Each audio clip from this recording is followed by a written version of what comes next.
हाय guys, welcome again Mosina classes. तो आज basically हम जा रहे हैं पेपर सॉल्व करने 4 दिसंबर का इवनिंग शिफ्ट का। ठीक है, तो बेसिकली हम स्टार्ट कर रहे हैं क्वेश्चन नंबर 6 से, क्योंकि 1 to 5 डीआई के क्वेश्चन हैं जो कि हम अलग सेपरेट क्लास में सॉल्व करेंगे। उनके आंसर्स मैं आपको आखिरी में बता दूंगा 1 to 5 के। ओके, तो जो पहला क्वेश्चन आपके सामने आ रहा है वो किसका आ रहा है? कंप्यूटर का आ रहा है। ठीक है, तो दो स्टेटमेंट के फॉर्म में दी हुई बात है, देख लेते हैं क्या है। Software is loaded into secondary storage, तो बिल्कुल गलत बात है। सॉफ्टवेयर जो होता है वो कहाँ पे होता है? प्राइमरी स्टोरेज में होता है। ठीक है, सेकेंडरी स्टोरेज क्या होती हैं आपकी? यूएसबी हो सकती हैं, ठीक है, पेन ड्राइव हो सकती हैं। ओके, तो ये सब क्या एग्जांपल किसके? सेकेंडरी स्टोरेज के। जबकि हमें पता है कि सॉफ्टवेयर कहाँ लोड होता है? वो लोड होता है आपका रीड ओनली मेमोरी यानी रोम में। ठीक है, यानी वो प्राइमरी में होता है। तो आपकी एजर्शन क्या है, यानी स्टेटमेंट ए क्या है? गलत है। ठीक है, और बी देखते हैं क्या दिया है। अ search engine is a software. Search engine क्या है? सॉफ्टवेयर है। यहाँ तक बात सही है इनकी। Which that is design to search information on the world wide web, ये भी बात भी सही है कि जो आपका सर्च इंजन होता है उसका काम क्या होता है? इन्फॉर्मेशन को सर्च करना होता है। कहाँ पे? वर्ल्ड वाइड वेब पे। तो आपका बी करेक्ट है और ए गलत है। ठीक है, तो आंसर क्या हो जाएगा इसका? आंसर हो जाएगा इसका बी। क्वेश्चन नंबर 7 को देखते हैं। ऐसे क्वेश्चन बहुत आ जाते हैं। क्वेश्चन रिसर्च यूनिट से आपका है, और बेसिकली क्वेश्चन पूछा जा रहा है आपसे कि रिसर्च की स्टेप की सीक्वेंस बतानी है आपको। तो कोई भी रिसर्च स्टार्ट कहाँ से होती है? प्रॉब्लम से या क्वेश्चन से।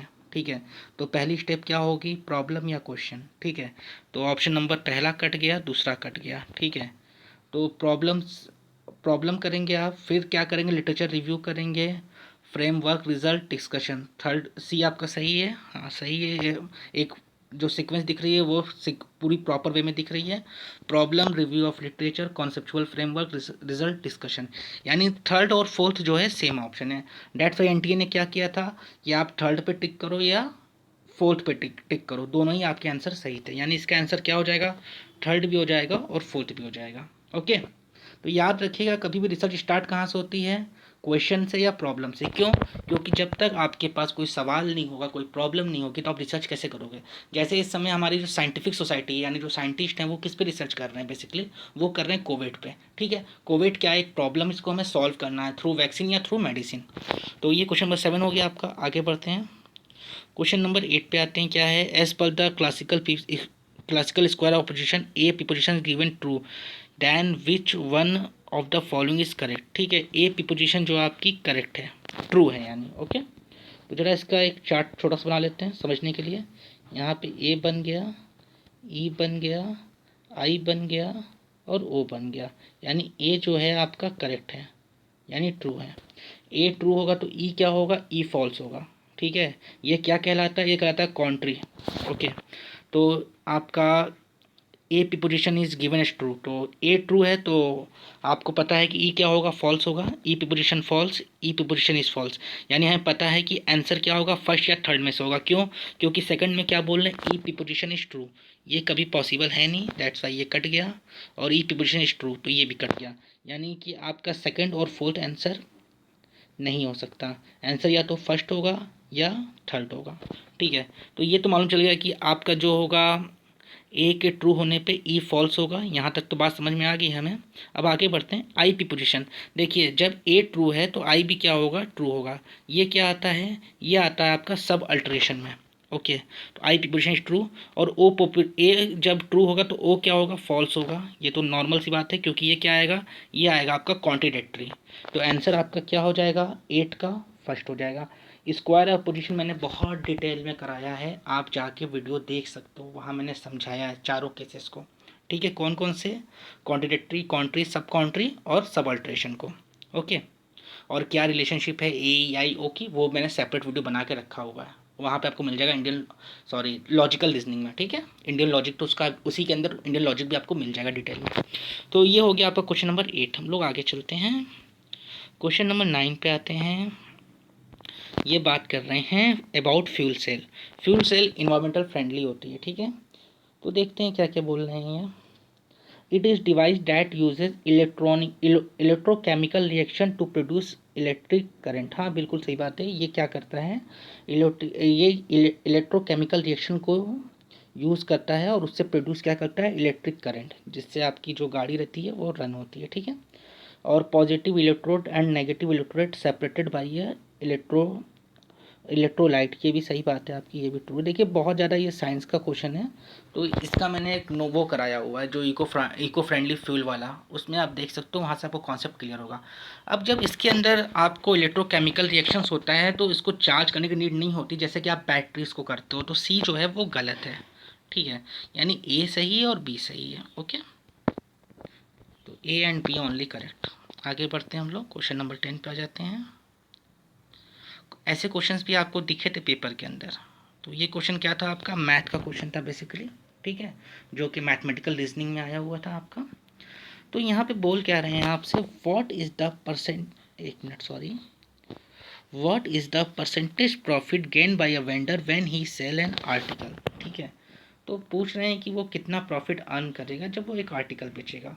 तो इसके लिए आपको कौन कौन सी इन्फॉर्मेशन चाहिए इस क्वेश्चन के अंदर, नेसेसरी टू आंसर्स करने के लिए आपको कौन कौन सी इन्फॉर्मेशन चाहिए, ये आपका क्वेश्चन था। 3 इन्फॉर्मेशन आपको दी गई है नीचे। तो आपको क्या करना है, पहली बात तो हमें इसका कॉस्ट नहीं निकालना, हमें सिर्फ इसका प्रॉफिट निकालना है, ठीक है। मान लीजिए कि जो आपकी आर्टिकल है, जो कोई भी वस्तु है, उसका प्राइस 100 रुपये होगा। हम एज्यूम कर सकते हैं, यहाँ पर लेट एज्यूम कर सकते हैं, क्योंकि कोई प्राइस तो दिया नहीं है। ओके, तो he give 10% discount on the market price. तो मार्केट प्राइस आपकी 100 रुपये है, उस पर आपने 10% डिस्काउंट दिया। 100 का 10% क्या हो गया, तो यानी 90 रुपया हो गया। ओके, 10% 10 ही रुपीज़ होगा 100 का, ठीक है। He would earn 25% if he did not give any discount. तो या ये 100 रुपये में ही बेच देता है, तो ये क्या हो जाएगा, ये हो जाएगा आपका 125%। क्यों, क्योंकि 25% अर्न करेगा। ओके, तो यहाँ से जब इसको आप इंटू 100 कर दोगे तो ये आ जाएगा 80 रुपीज़। 80 रुपीज़ की वो कमोडिटी परचेज़ की होगी दुकानदार ने, और बेच कितने में रहा है, 100 रुपये में। ओके, और प्रॉफिट कितना कमा रहा है, 25% कमा ले रहा है। ओके, तो या हमें ए मिल जाए या हमें बी मिल जाए तो हमारा काम चल जाएगा।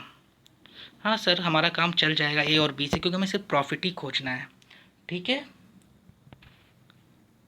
तो हम ए एंड बी ओनली से काम कर सकते हैं। और सही बताएं तो हो तो ये भी सकता है कि ए और बी में से कोई एक में भी आप अपना काम कर सकते हो, ठीक है।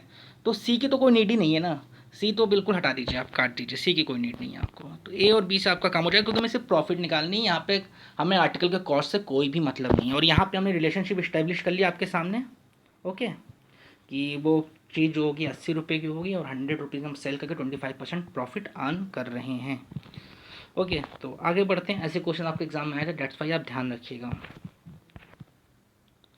क्वेश्चन नंबर 11 आपके सामने आया था, जो कि था हायर एजुकेशन से, और बेसिकली था किससे, एंशिएंट इंडियन एजुकेशन से।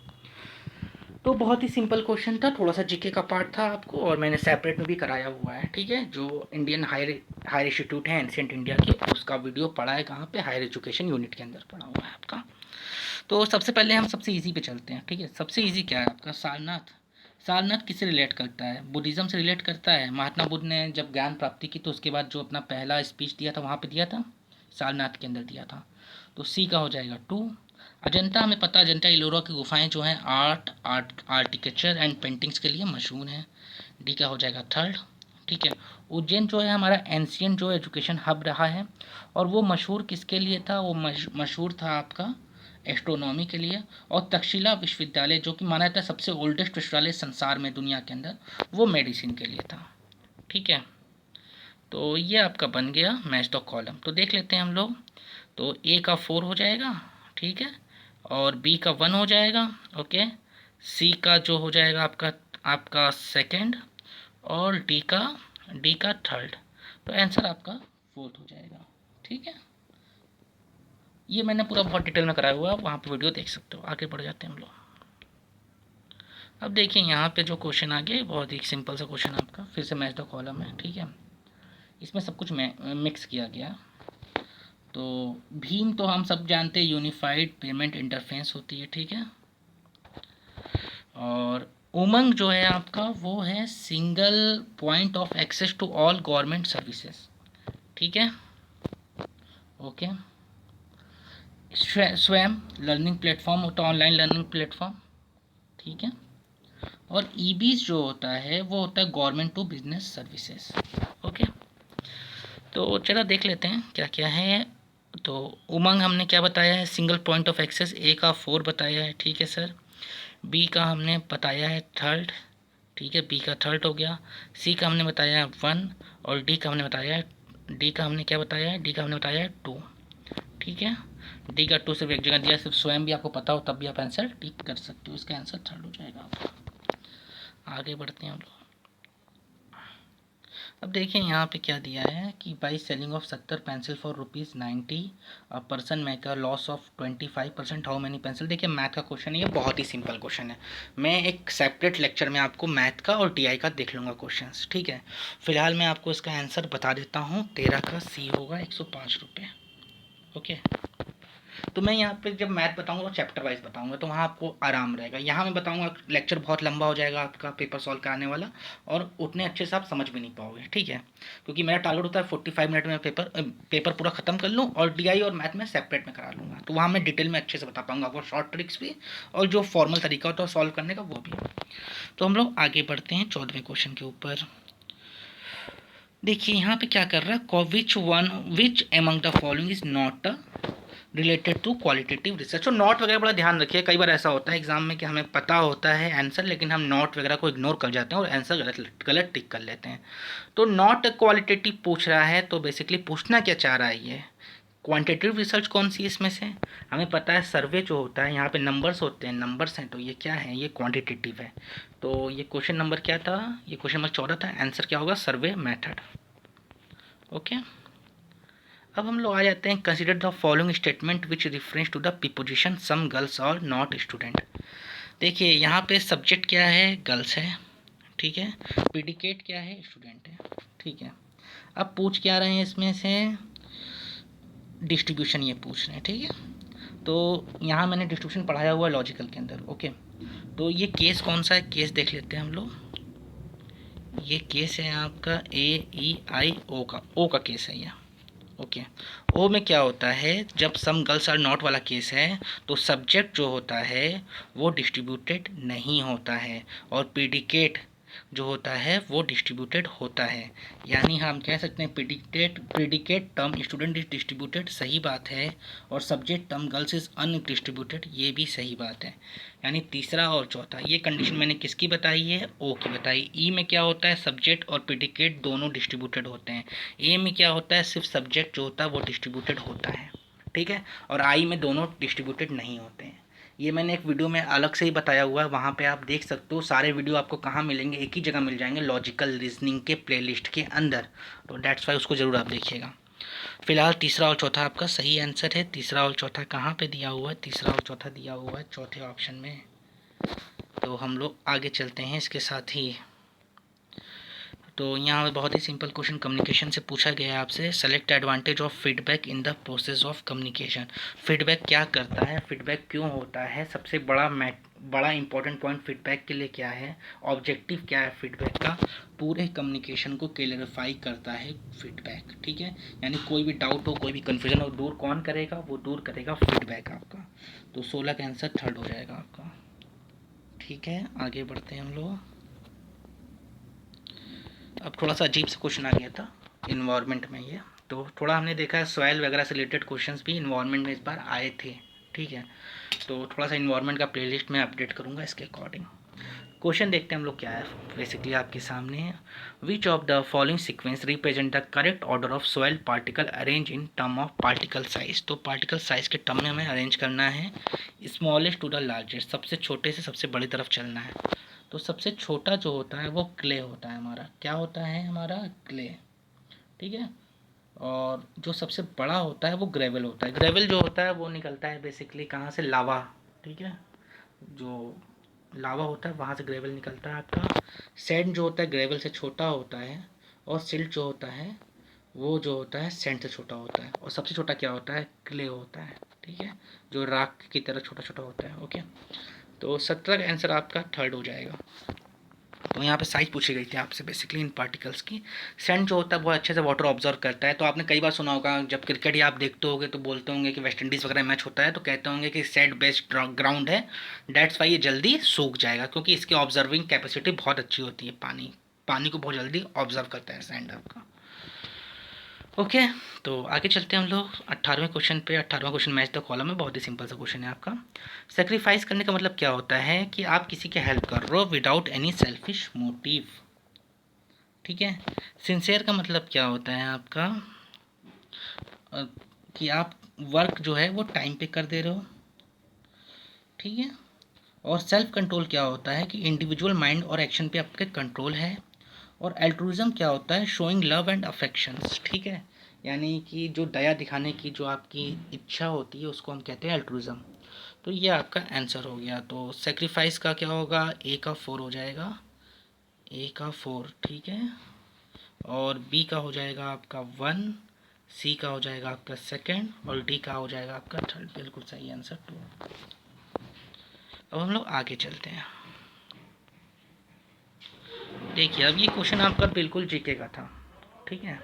और जीके क्वेश्चन भी था, और क्वेश्चन आप खुद देखिए इन्होंने क्या किया। इन्होंने 2011 का फिगर पूछ लिया आपसे। अब ये तो ऐसा क्वेश्चन था कि जो शायद मैं भी एग्जाम न लगा पाता, क्योंकि 2011 का फिगर कौन अपडेट करके बैठा हुआ है। 2019 वगैरह का पूछते तो हम लोग बार कर भी देते उसको।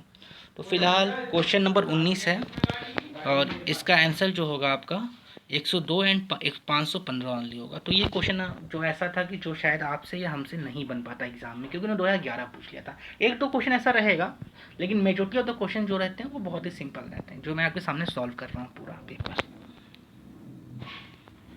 तो क्वेश्चन नंबर 20 पे चलते हैं हम लोग। क्वेश्चन नंबर 20 देखते हैं क्या पूछ रहे हैं आपसे। In social science a central issue is the question of whether the social world can be studied using the method of natural science. तो बेसिकली जब आप नॉलेज को गेन करना चाहते हो, किसी चीज़ के बारे में नॉलेज लेना चाहते हो, तो उसको हम लोग क्या कहते हैं, ज्ञान मीमांसा यानी एपिस्टेमोलॉजी कहेंगे उसको, ठीक है। ओंटोलॉजी क्या होता है, सत्य का ज्ञान करना, ठीक है। और एक्सोलॉजी क्या होता है, नंबर्स की स्टडीज़ करना। और इटीमोलॉजी क्या होता है, वर्ड्स की स्टडी करना। तो ये तो होगा नहीं। और ओंटोलॉजी सत्य की खोज करना होता है। तो आंसर क्या होगा इसका, एपिस्टोमोलॉजी हो जाएगा आपका। ओके, क्वेश्चन नंबर 21 पे चलते हैं हम लोग। क्या है भैया, क्वेश्चन नंबर 21।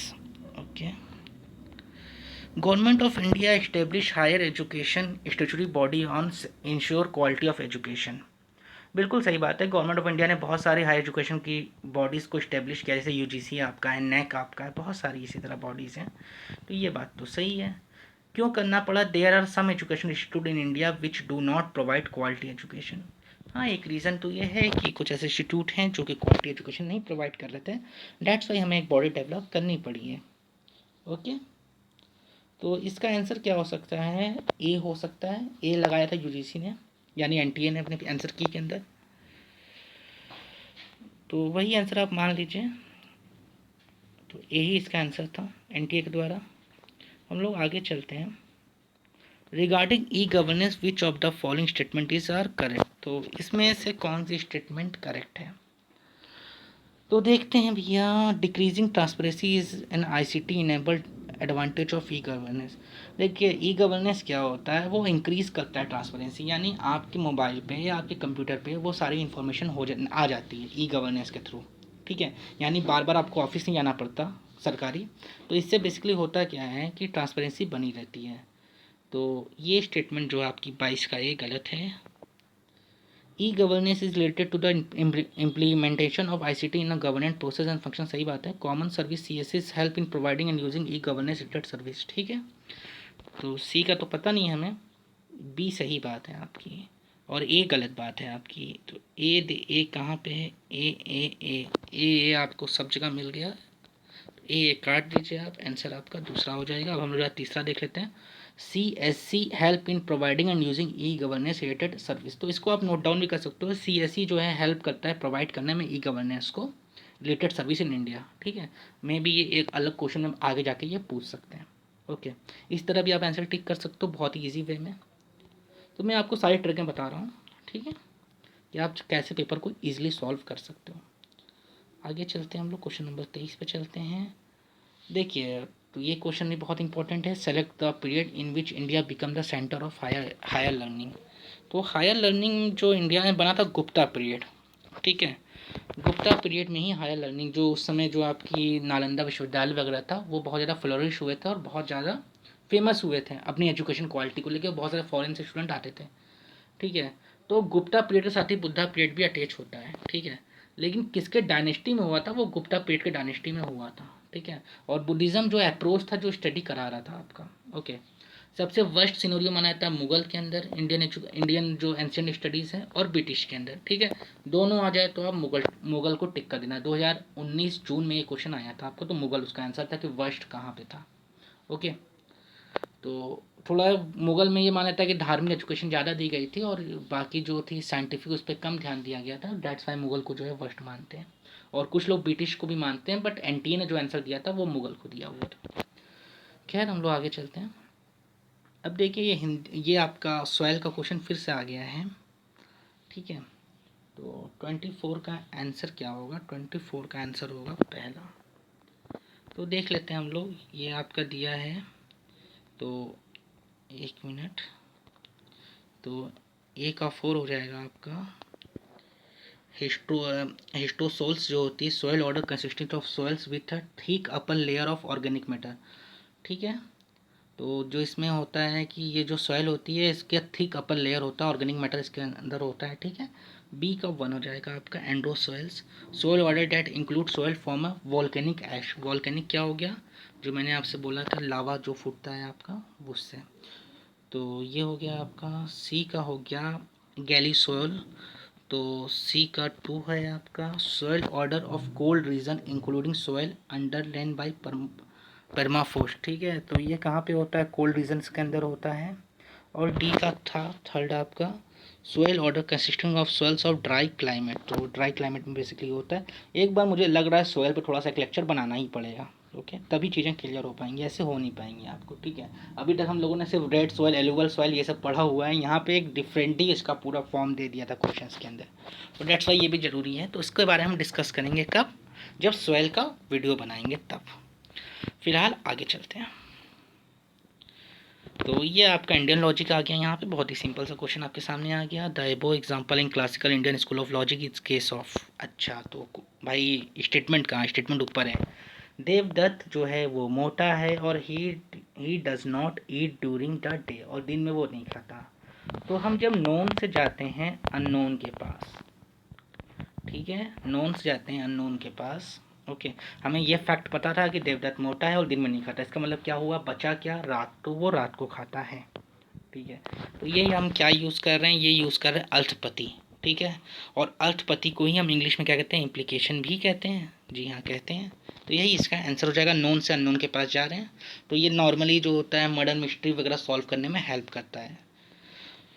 तो ये हो गया आपके 25वें का आंसर, और ये रिपीटेड क्वेश्चन था, यही क्वेश्चन सेम टू सेम आया था आपके जून वाले पेपर के अंदर भी, और इसी में आया था मैनेजमेंट वाले पेपर के अंदर, ठीक है। तो क्वेश्चन नंबर 26 पे चलते हैं हम लोग। पैरा लैंग्वेज में हम लोग आ जाते हैं। पैरा लैंग्वेज में एक बात याद रखिएगा, वॉइस तो होती नहीं है, ठीक है। वॉइस रिलेटेड सारे एक्सपेक्ट पैरा लैंग्वेज के पार्ट हैं, पर but voice is not a part of paralanguage. तो वॉइस को काटते जाइए, आपको आंसर मिलता जाएगा। तो ए बी सी में वॉइस दिया हुआ है, तो ना ए आंसर होगा, ना बी आंसर होगा, ना सी आंसर होगा। इम्फेसिस, एक मिनट, वॉइस वॉइस, अच्छा,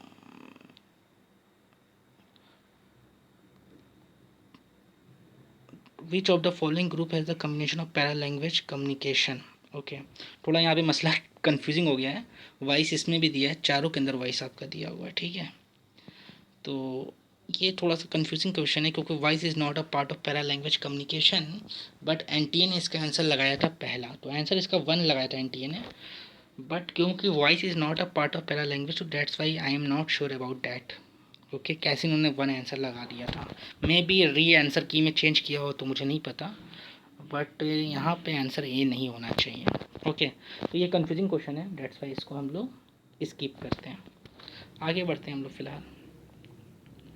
क्वेश्चन नंबर 27 पे आते हैं, और ये है कि विच among the following factor does not contribute in assessment wise. Assessment wise का मतलब क्या होता है, जब आपकी असेसमेंट वन साइडेड होती है, बेसिकली उसकी बात कर रहे हैं। When language of the test and the tester is different, तो बिल्कुल वन साइडेड है। मान लीजिए आप तमिल के बच्चों को पढ़ा रहे हो और पेपर हिंदी में सेट कर दे रहे हो, तो वन साइडेड है ये। Answer that support middle class value. Middle class value का मतलब क्या होता है कि जो एवरेज स्टूडेंट हैं उनकी बात कर रहा है, कि चलो ठीक है यार, इतने लोग ये आंसर दे रहे हैं, ये आंसर सही मान लेते, तो ऐसा भी क्या है, बाइसनेस है आपकी, ठीक है। It assessment procedure are flexible, flexible होता है, ठीक है। And diverse to make disadvantage student comfortable. तो ऐसा आप असेसमेंट कर रहे हो जहाँ पे जिनको थोड़ा नुकसान हो रहा था, ठीक है, जिन स्टूडेंट को नुकसान हो रहा है पर्टिकुलर, उनको थोड़ा आप कंफर्टेबल करने की कोशिश कर रहे हो। तो यहाँ आप बाइसनेस नहीं कर रहे हो, यहाँ पे आप क्या कर रहे हो, यहाँ पे आप इक्वल कर रहे हो, डिसएडवांटेज स्टूडेंट को भी इक्वल कर रहे हो जो एडवांटेज स्टूडेंट है उनके साथ, ठीक है। तो बेसिकली जो थर्ड पॉइंट होगा आपका, वो आपको असेसमेंट बाइसनेस नहीं दे रहा, ठीक है। तो थर्ड इज़ योर आंसर। और चौथा भी जो है objective test for assessing abstract reasoning of the student, ठीक है। ऑब्जेक्टिव टेस्ट ले रहे हो तो वो भी किसी को एडवांटेज देगा, लेकिन थर्ड क्या कर रहा है, बैलेंस कर रहा है कि आप जो है असेसमेंट प्रोसेसर को इतना फ्लेक्सिबल कर रहे हो कि जो diverse to make disadvantage student comfortable, जो डिसएडवांटेज स्टूडेंट उनको भी आप इक्वल ला रहे हो। तो यही तो है कि आपको असेसमेंट बाइस जो है नहीं होना है। तो आंसर आपका थर्ड हो जाएगा। हम लोग आगे चलते हैं क्वेश्चन नंबर 28 पे। तो देखिए क्या है, through online teaching a large number of student can be taught by very competent faculty. बिल्कुल सही बात है। ऑनलाइन में जैसे अभी जो आजकल कोरोना का कहर चल रहा है तो सारे क्लासेस ऑनलाइन चल रहे हैं, और ऐसे भी हम लोग ऑनलाइन क्लासेस ले ही रहते हैं, तो अच्छी फैकल्टीज़ आपको पढ़ाती हैं, बिल्कुल सही बात है। Online teaching help student in developing critical thinking more than the offline teachers can do. अब देखिए यहाँ पे क्या है कि दोनों से क्रिटिकल थिंकिंग डेवलप हो सकती है। हम डायरेक्टली ये नहीं कह सकते कि जो ऑफलाइन टीचिंग है उससे नहीं होती। ऑफलाइन टीचिंग का भी अपना इंपॉर्टेंस है, और बहुत ज़्यादा नेगेटिव इसको हम डायरेक्टली नहीं ले सकते हैं, ठीक है। तो ये स्टेटमेंट जो रीज़न आपका है ये गलत है, ऑब्जेक्शन आपका ट्रू है, ठीक है, क्योंकि ये नेगेटिव सेंस दे रहा है ना। ऐसा तो है नहीं कि ऑफलाइन में जो क्रिटिकल थिंकिंग डेवलप नहीं होती, बिल्कुल डेवलप होती है। जो इतने महान महान लोग हुए हैं सब ऑफलाइन ही पढ़ के तो हुए हैं। Doctor Rajendra Prasad, doctor APJ Abdul Kalam, जितने भी लोग हुए हैं आपके। तो ए आपका सही है, आर आपका फॉल्स है। तो assertion is right and reason is false. तो आंसर थर्ड हो जाएगा आपका। आगे चलते हैं हम लोग। यहाँ पे देखिए क्वेश्चन है आपका सैम्पलिंग से, ठीक है। सैम्पलिंग में दो तरह की एरर होती है, एक होती है सैम्पलिंग एरर, एक होती है non sampling error. Sampling error वो एरर होती हैं जो कि सैम्पलिंग करते टाइम आपसे हो रही है, ठीक है, जैसे इंटरव्यू करते टाइम, सैंपल लेते टाइम, उस समय हो रही है। नॉन सैम्पलिंग एरर वो होती है जबकि आप उस डाटा को जो है कन्फाइन कर रहे हो, यानी उससे जो रिजल्ट को फाइंड कर रहे हो उस समय आपसे हो रही है। तो फिलहाल पूछ रहे हैं कि स्टेटमेंट करेक्ट कौन कौन सी है, ठीक है। तो सैम्पलिंग एरर जो होती है वो सारे टाइप की सैम्पलिंग में होती है, तो दो तो सही होगा नहीं, गलत हो गया आपका। There is an inverse relationship between heterogeneity. Heterogeneity मतलब क्या होता है, different type of population and sampling error. यहाँ पे क्या बोल रहे हैं, इनवर्स रिलेशनशिप है, यानी उल्टा है। उल्टा नहीं है, हेट्रोजेनिटी होगी तो सैम्पलिंग एरर होगा, यानी यहाँ पे इनवर्स नहीं पॉजिटिव रिलेशनशिप है। तो डी भी आपका गलत हो गया, ठीक है, यानी बी और डी तो गलत हो गया। अब देखते हैं हम लोग बाकी।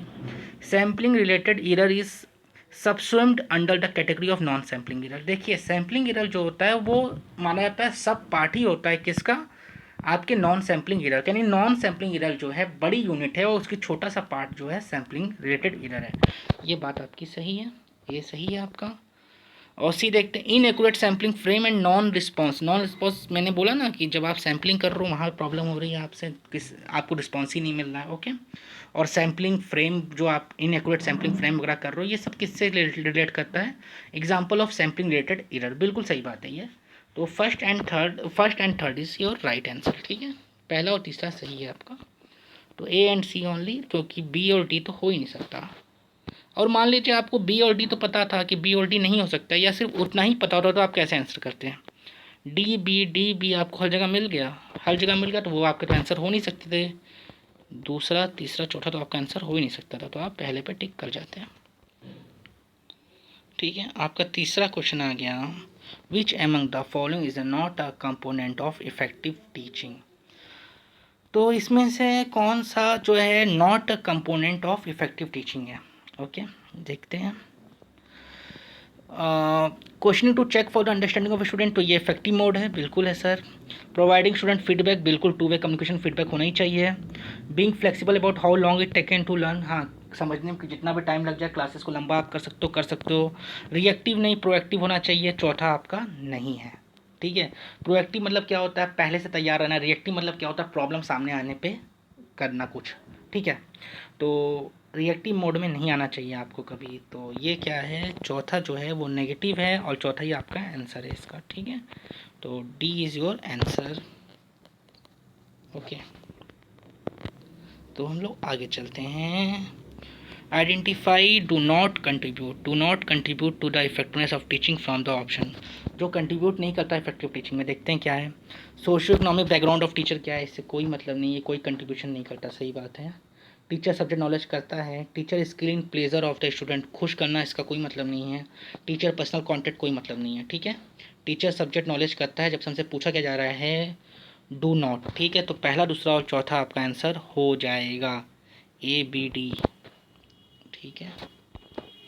ओके, आगे चलते हैं हम लोग। Blog is a form of social media, बिल्कुल सही बात है, ब्लॉग सोशल मीडिया का फॉर्म है। रीज़न बिकॉज, रीज़न मतलब क्या होता है, क्यों है, ठीक है। अब रीज़न पढ़ते हैं। अब blog allow anyone to communicate to a public audience, ठीक है। सोशल मीडिया मतलब भी क्या होता है, जिसके थ्रू आप पब्लिक मीडिया से जो है इंटरेक्ट हो पाओ। तो ब्लॉग से होते हो जी, बिल्कुल होते हैं। एवरी वन टू कम्युनिकेट, बिल्कुल कर सकते हैं। तो रीज़न बोथ इज़ करेक्ट।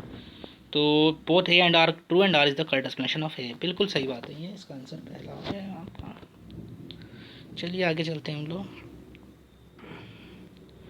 तो यहाँ पे देखिए, ऑन्टोलॉजी हमने बताया था ना कि जब सत्य की खोज करते हैं तो वहाँ पे जाते हैं ऑन्टोलॉजी के पास, ठीक है। एक और टू, एक मिनट, एक और टू, ओके। गॉड एग्जिस्ट जैसे क्वेश्चन जो है हम ऑन्टोलॉजी में पूछते हैं, ओके। एपिस्टेमोलॉजी क्या होता है, ज्ञान मीमांसा, जिसमें पॉजिटिज्म में आप जाओगे, ठीक है। पॉजिटिज्म क्या होता है, क्वांटिटेटिव होता है, याद रखिएगा ये बात। पॉजिटिज्म, पोस्ट पॉजिटिज्म का वीडियो पढ़ा, उसको जरूर देखिएगा। और यहाँ पे मेथड जो होता है वो आपका जाएगा सर्वे के पास, और मेट्रोलॉजी जाएगा आइडियोग्राफी के पास, ठीक है। आइडियोग्राफी जब स्पेसिफिक टॉपिक पे आप कोई काम कर रहे हो तो उसको कहते हैं बेसिकली। तो हो जाएगा मेथड, सर्वे क्या है आपका, एक मेथड है, रिसर्च का मेथड है सर्वे, बिल्कुल है। और कौन सा मेथड है सर्वे, ये सर क्वांटिटेटिव मेथड है, ठीक है। तो डी का थर्ड हो जाएगा, सी का 1 हो जाएगा, ए का 2 हो जाएगा, और बी का 4 हो जाएगा। तो आंसर आपका चौथा हो जाएगा इसका, ओके। एक मिनट, ए का 2, बी का 4, ठीक है, सी का 1 और डी का थर्ड, बिल्कुल चौथा आंसर हो जाएगा आपका, ओके। आगे चलते हैं हम लोग। यहाँ पे देखिए एवरेज क्वेश्चन पूछा गया है आपसे, बहुत ही सिंपल क्वेश्चन पूछा गया है। 10 student of the average weight of 9 student is 60 kg, ठीक है। 9 स्टूडेंट का एवरेज एरिया यानी 540 यहाँ से निकाल देंगे, और 10वें स्टूडेंट का जो है वो दिया है weight of the all 9 kg more than the average weight of the all. तो इस इन्फॉर्मेशन से आप आराम से इसको सॉल्व कर सकते हो, और इसका आंसर क्या आ जाएगा आपका, इसका आंसर आ जाएगा आपका 70 kg, ठीक है। मैथ के क्वेश्चन में एक साथ सॉल्व करवा दूंगा आपको, तो वहाँ मैं बता दूंगा। एवरेज के क्वेश्चन बहुत ही सिंपल आते हैं, और हर बार पेपर में एक आध क्वेश्चन आ ही जाता है। आगे बढ़ते हैं हम लोग। मैथ और DI सेपरेट ही मैं कराऊंगा। मैथ DI पैसेज तो खैर कोई मतलब नहीं, पैसेज तो आप खुद से कर लोगे, मैथ और DI में सेपरेट करा दूंगा, और बाकी तो मैं बता ही रहा हूँ आपको। Choose 2 factor that do not affect the academic performance of student adversely, ठीक है। एडवर्सली मतलब क्या होता है, अपोजिट। तो इसमें से 2 ऐसे फैक्टर जो कि आपकी एकेडमिक परफॉर्मेंस को अफेक्ट नहीं करते हैं। आप ईश्वर में यकीन करते हैं तो इससे कोई मतलब आपकी स्टडी में नहीं है, कोई इफेक्ट नेगेटिव नहीं है, ठीक है। पॉलिटिक्स में आपका इनडिफरेंट एटीट्यूड टूवर्ड पॉलिटिक्स, इससे भी कोई फ़र्क नहीं पड़ने वाला, ठीक है। तो और किससे फ़र्क पड़ेगा, लो सेल्फ इफ़िशिएंसी बिलीव, आपको अपने ऊपर यकीन ना हो, इससे आपकी परफॉर्मेंस पर असर पड़ेगा, हाँ सर पड़ेगा। और teacher low expectation from student, तो इससे भी असर पड़ेगा। और पूछ क्या रहे हैं, नॉट इफेक्ट पूछ रहा है, तो बी एंड सी आपका आंसर होगा, क्योंकि आप ईश्वर में यकीन करते हैं, इससे कोई फ़र्क नहीं पड़ेगा आपकी पढ़ाई लिखाई में। और आपका इनडिफरेंट एटीट्यूड टुवर्ड पॉलिटिक्स है, इससे भी कोई फ़र्क नहीं पड़ेगा।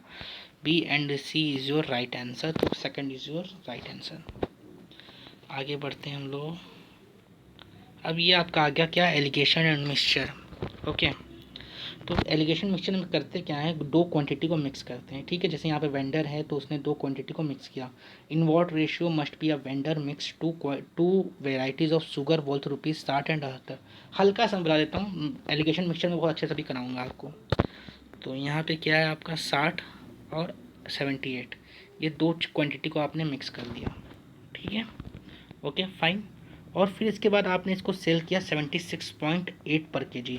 यहाँ पे ध्यान देने वाली बात क्या है कि प्रॉफिट के साथ 20%। तो पहले हमें इसका एक्चुअल कॉस्ट निकालना पड़ेगा कि हमें पड़ा कितने का ही है, क्योंकि 76.8 क्या है, प्रॉफिट के साथ है। तो हमें विदाउट प्रॉफिट इसको निकालना पड़ेगा, ठीक है। तो ये आपका नियर अबाउट आएगा 64 रुपया, ठीक है, क्योंकि 76.8 दिया है ना, क्या कहाँ हाँ, तो जब इसको डिवाइड बाई 120 करेंगे, क्योंकि 120% हो गया ये ना, और इंटू 100 करेंगे तो आपको 64 मिल जाएगा। तो इसको जब आप इस तरह से सॉल्व करोगे तो ये आपको मिलेगा 64, ठीक है, 14, ओके। तो 7:2 आपको आंसर इसका मिल जाएगा। ये आपका दूसरा आंसर हो जाएगा इसका, ठीक है। ये आपका एलिगेशन मिक्सचर का बहुत ही बेसिक सा क्वेश्चन था। तो ये मैंने आपको करके बता दिया कि कैसे सॉल्व होगा। डिटेल में इस चैप्टर के लिए मैं आपको वीडियोस दूंगा एलिगेशन एंड मिक्सचर्स का, तो वहाँ भी हम बात करेंगे। विच one of the following signified by the उदाहरणा, ठीक है। उदाहरणा मतलब क्या होता है, एग्जाम्पल होता है, ठीक है। और ये बात किसी का अनुमना की, अनुमना की मतलब क्या होता है, इन्फेरेंस होता है इंग्लिश में। तो बेसिकली उदाहरणा क्या होता है, universal preposition along with instance, यानी एक ऐसा यूनिवर्सल एग्जाम्पल जो कि हर जगह लागू होता हो, ठीक है। तो जैसे एक एग्जांपल है ना, जहाँ भी धुआं है वहाँ पे आ गया, तो ये क्या उदाहरण है, ठीक है। यूनिवर्सल प्रीपोजिशन है ये, ठीक है। हर जगह जहाँ भी धुआं होगा वहाँ पे आग जरूर होगी, ठीक है।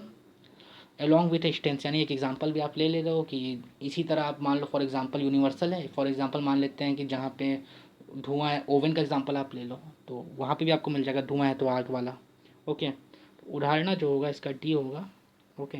असल में अनुमाना की स्टेप होती है, सबसे पहले प्रतिजना आता है, ठीक है। प्रतिजना मतलब वो स्टेटमेंट जो आपको प्रूफ करनी है, जैसे हिल पे आग है, इसको आपको प्रूफ करना है, ठीक है। उसके बाद हेतु आता है। हेतु मतलब क्या होता है, जो आपको रीज़न देता है, ठीक है। धुआं जो है रीज़न या साइन, धुआं देख के ही तो आप अनुमान लगा रहे हो कि वहाँ पे आ गया, हेतु आएगा। और हेतु के बाद जो आएगा वो क्या आएगा आपका, हेतु के बाद आएगा आपका हेतु, और हेतु के बाद आपका आएगा उदाहरणा, ठीक है। उदाहरणा बाद आएगा आपका उन्मना, और उसके बाद फाइनली क्या आएगा, जो आप कंक्लूड कर रहे हो वो आ जाएगा आपका, ठीक है। तो इसकी 5 स्टेप है और इसका मैंने कराया हुआ है, तो आप देख सकते हो उसका भी वीडियो इंडियन लॉजिक के अंदर। तो 37 का आंसर डी हो जाएगा आपका। इसके बाद आपका 38वां क्वेश्चन आते हैं हम, select the alternative future from the following which make open university is non traditional university. तो ओपन यूनिवर्सिटी की बात कर रहा है, जो डिस्टेंस लर्निंग यूनिवर्सिटीज़ होती हैं, जैसे कि आपका इग्नू वगैरह हैं। तो innovative method of teaching and learning use करते हैं, ये यूज़ करते हैं क्योंकि भाई रेगुलर क्लास तो होता नहीं यहाँ पे। Innovative method of admission, curriculum evolution भी यूज़ करते हैं। मॉडर्न कम्युनिकेशन टेक्नोलॉजी ऑनलाइन ही करते हैं, ये करते हैं। टीचर फ्रेंडली अप्रोच, इसका कोई सेंस नहीं है। तो पहला, दूसरा और तीसरा इसका सही है। A B C is your right answer, A B C आपको दूसरा ऑप्शन में मिल रहा है। ये क्वेश्चन आपके हायर एजुकेशन से था, बहुत ईजी क्वेश्चन था। अब यहाँ पे नंबर सीरीज़ नहीं, इसको आप कह सकते हो कोडिंग डिकोडिंग आ गई है। तो यहाँ आपको करना क्या है, यहाँ आपको पकड़ना है इसका पैटर्न। इसका पैटर्न है क्या, इसका पैटर्न है BBC BBA, ठीक है। तो देखते हैं इसको रख के, BBC और BBA, ठीक है। BBC BBA, BBC BBA। तो देखिए CBBA, तो ये आपको थर्ड मिल रहा है। तो इसी तरह आपको यहाँ पे फील करके सीक्वेंस को फुल करना पड़ता है नॉर्मली, ऐसे क्वेश्चन जो होते हैं कोडिंग डिकोडिंग के। तो यहाँ पे हमने क्या किया कि यहाँ पे हमने सारे ऑप्शन को रख के एक बार चेक कर लिया। तो यहाँ पे फाइनली जो पैटर्न मिल रहा है वो पैटर्न सेम मिलना चाहिए। जैसे आप BBC BBA बार बार रिपीट मिल जा रहा है, तो यही जो ट्रेंड है वही हमें ट्रेंड पकड़ना था यहाँ पे। तो यहाँ पे आंसर आपका थर्ड हो जाएगा, यानी सी हो जाएगा। आगे चलते हैं हम लोग। अब देखिए यहाँ पे स्क्वायर ऑपरेशन क्वेश्चन दोबारा से आ गया है। एक मिनट, थोड़ी जगह मिल जाए तो उसको मैं बता दूँ सॉल्व करके। हाँ, which of the following preposition is contrary, contrary पूछ रहे हैं आपसे। तो यहाँ पे मैं फिर बनाता हूँ AEIO, ठीक है। कॉन्ट्री पूछ रहे हैं तो रिलेशनशिप बिटवीन ए एंड ई होता है, ठीक है। ए जो क्या होता है, यूनिवर्सल अफर्मेटिव होता है, और ई क्या होता है, यूनिवर्सल नेगेटिव होता है, ठीक है। तो यहाँ पे बोल रहे हैं ऑल पोएट आर ड्रीमर, तो ऑल पोएट आर ड्रीमर, तो इसकी बात कर रहे हैं, ए की बात कर रहे होंगे, क्योंकि ये क्या है, यूनिवर्सल अफर्मेटिव है। तो ये बात कॉन्ट्री कर रहे हैं, तो ई यहाँ पे हमें चाहिए। ई क्या है, ई आपका नेगेटिव वो होगा, यूनिवर्सल नेगेटिव, ठीक है। तो no poet or dreamer, no poet or dreamers, ठीक है। तो आंसर आपका थर्ड हो जाएगा। अब सर आप बोल सकते हो डी क्यों नहीं होगा, डी क्या कर रहा है, ये कन्वर्स कर रहा है, और कन्वर्स करने को नहीं कहा गया था, ठीक है। तो जस्ट राइट टू डी नहीं होगा। कन्वर्स मतलब क्या है, उल्टा करने को। तो हमें पोइट से ही बात करना है, यहाँ पे ड्रीमर कर दिया यहाँ पे, डेट्स वाई ये ऑप्शन नहीं होगा आपका। तो यही इसका बहुत ही सिंपल सा है, आप देख सकते हो वीडियो के अंदर स्क्वायर ऑफ पोजीशन, ऐसे मैंने बता भी दिया आपको फिगर बना के भी यहाँ पे। क्वेश्चन नंबर 41 पे चलते हैं हम लोग। 41, choose the person who has control over self mode of communication and method of delivery in classroom. Method of class में डिलीवर कौन करता है लेक्चर को, ठीक है, तो वो तो टीचर ही करता है। Self mode of communication and method of delivery दोनों चीज़ें कौन करता है, टीचर करता है। तो आंसर 41 का बी हो जाएगा आपका। आगे चलते हैं हम लोग। विच of the following, MDG goals very important है, इसको आप याद करके ही जाइएगा। एमडीजी गोल और एसडीजी गोल्स, ये दोनों गोल्स आपको याद होने चाहिए। तो which of the following was not है एमडीजी गोल, तो eradicate extremely poverty and hunger है, इम्प्रूव मटेरियल हेल्थ है, ठीक है, ensure healthy lives and promote well being for all at ages, ये नहीं है आपका। इंश्योर इन्वायरमेंटल सस्टेनेबिलिटी भी है आपका। तो which of the following was not है, तो सी होगा योर आंसर, थर्ड, ठीक है। तो ये आपका आंसर हो गया थर्ड, ठीक है। आगे बढ़ते हैं हम लोग। डायरेक्ट क्वेश्चन था। सेलेक्ट, ये आपका कंप्यूटर क्वेश्चन है। Select the option that list component for a cyber space address uniform resource locator URL. तो सबसे पहले क्या चाहिए आपको, प्रोटोकॉल सेट ऑफ रूल्स चाहिए। प्रोटोकॉल किसी ऑप्शन में दिया, सबसे पहले नहीं दिया है। फिर आपको क्या चाहिए, domain name of the host चाहिए, फिर पेथ और फाइल जो आपको ट्रांसफ़र करनी है। तो पहला आंसर आपका हो जाएगा, इसी सीक्वेंस में आपको ये याद रखना है। प्रोटोकॉल के बगैर कोई काम तो बनेगा नहीं, सेट ऑफ रूल वो ही नहीं होगा तो फिर तो मामला ही बिगड़ गया आपका। 44 देखते हैं। Skill development is a key future in every individual life, बिल्कुल सही बात है। Skill development is a key future of every individual life, ये बिल्कुल सही बात है, no doubt about that. An individual who want to get employ need to process good education only. देखिए, individual want to employ need to process good education only, यहाँ पे only जो है नेगेटिव सेंस आपको दे रहा है, डेट्स वाई ये नहीं होगा, क्योंकि गुड एजुकेशन से ज़्यादा गुड वुमेन भी होना चाहिए उसका, सिर्फ गुड एजुकेशन ही उसको नहीं चाहिए, ठीक है। तो यहाँ पे गुड वुमेन होना चाहिए और जो स्किल्स होनी चाहिए, उसका कोर्स जो होना चाहिए वो प्रोफेशनल होना चाहिए। ऑलरेडी बहुत सारे फैक्टर्स हो सकते हैं यहाँ पे ओनली लगा के इसको गलत किया जा रहा है, ठीक है। ओनली नहीं होता तो ये स्टेटमेंट हम मान सकते थे। तो ए करेक्ट है, आर गलत है। A is true but R is false, ये आपका थर्ड आंसर हो जाए। चलिए हम लोग आगे चलते हैं। Which among the following is not a outcome of grounded theory research, ठीक है। ग्राउंडेड थ्योरी रिसर्च क्या है, जब आप कोई थ्योरी या कोई नया लॉ डेवलप करते हो, ठीक है, रिसर्च के थ्रू। तो नैरेटिव, कॉन्सेप्ट, कैटेगरीज, हाइपोथेसिस, सब हो सकता है। कैटेगरीज तो एक अलग ही चीज़ है ना, कैटेगरीज तो आप डिवाइड करो ना, मेंशन करो A category, B category, C category, तो डिफ्रेंशिएशन कर रहे हो यहाँ पे। इसके बाद आपका पैसेज है, इसका आप स्क्रीनशॉट ले लीजिए, मैं आंसर आपको बता देता हूँ। According to the passage, globalization is perceive often by media and academics, ठीक है। तो ये आपका पहला क्वेश्चन है। एक बार पैसेज का आप जो है स्क्रीनशॉट ले लीजिए, मैं सीरीज का आंसर ही आपको बताऊँगा, ठीक है। अब इसके आगे का स्क्रीनशॉट ले लीजिए, ओके। अब 46 का आंसर क्या है मैं बता देता हूँ आपको। 46 का आंसर है थर्ड। 47 का आंसर क्या है, 47 का आंसर है डी। 48 का आंसर क्या है, फिर से किसी ने नहीं लिया है तो ले सकता है स्क्रीनशॉट। 48 का आंसर क्या है, 48 का आंसर है बी।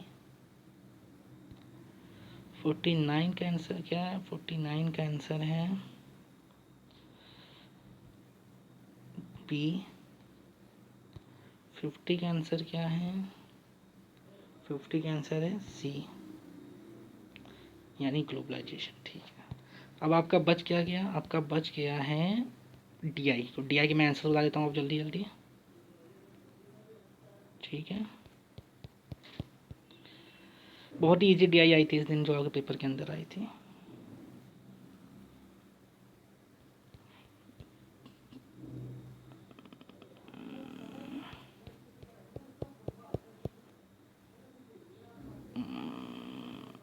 बस डी आई आपकी शुरू होने वाली है, ठीक है। क्वेश्चन नंबर 1 से बता देता हूँ आंसर, सीधे सीधे इसका आंसर बताता हूँ, और सॉल्व में सेपरेट अलग करा दूंगा क्योंकि वीडियो बहुत लंबा हो जाता है, ठीक है। तो बहुत ईजी आया था, सीधे नंबर्स आया था और फिर उसके बाद बेस्ट आपको क्वेश्चन को सॉल्व करना था। क्वेश्चन 1 में प्रॉब्लम क्या थी कि जो डी आई आपको दी गई थी, आप स्क्रीनशॉट ले लो, ठीक है। यहीं पे जो आपको इन्फॉर्मेशन दी गई थी, the following table present the data on the number of vehicle of 3 different types A B C, ठीक है। A type, B type, C type vectors की बात बेसिकली कर रहा है। ये आपको पूरी इन्फॉर्मेशन दी 2012 से 18 तक दी गई थी, और पहले क्वेश्चन में भी कुछ टाइप नहीं किया गया था और सिर्फ इसी इन्फॉर्मेशन को दे दिया गया था इंग्लिश वाले सेट के अंदर, ठीक है। हिंदी में क्वेश्चन सही था, तो डेट्स वाई पहला क्वेश्चन क्या था आपका, रॉन्ग था। ओके, स्क्रीनशॉट आप ले लीजिए आराम से, कोई दिक्कत नहीं, 1 मिनट। ओके, स्क्रीनशॉट आप ले लीजिए। अब दूसरे क्वेश्चन का आंसर आपका क्या हो जाएगा, दूसरे क्वेश्चन का आंसर आपका बी हो जाएगा। तीसरे क्वेश्चन का आंसर आपका क्या हो जाएगा, डी हो जाएगा। चौथे क्वेश्चन का आंसर क्या हो जाएगा आपका, बी हो जाएगा। ओके, और पांचवें क्वेश्चन का आंसर क्या हो जाएगा आपका, ए हो जाएगा। तो गाइस, यह वीडियो पसंद आया है तो चैनल सब्सक्राइब कर लीजिए और अपने फ्रेंड के साथ शेयर कर लीजिए। ये 5वां सेट आज हमने सॉल्व कराया है, 5 सेट और बचा है, बहुत जल्दी मैं उनको भी सॉल्व करा दूंगा। Bye, take care.